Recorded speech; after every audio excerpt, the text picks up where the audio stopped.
All right. Hello, everyone, and welcome to your first asynchronous session of Introduction to American Politics.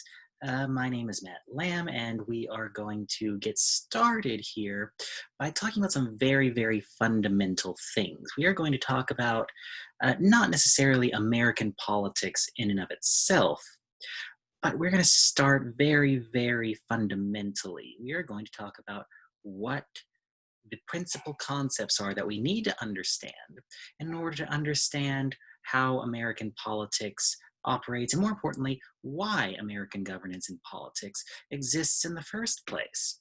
And in order to try and answer that question, you kind of have to figure out, well, why do we have government?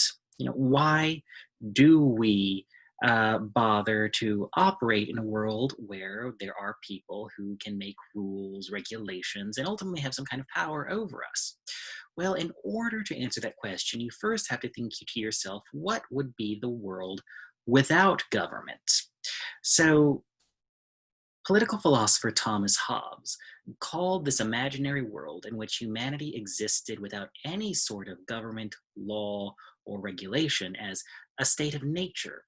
And he posited that in this state of nature, life is brutal, right? It was not a kind or prosperous existence. As a matter of fact, he called the natural condition of mankind solitary, poor, nasty, brutish, and short. Bottom line, humans did not exist for very long or very well in this imaginary world in which government or structure did not exist.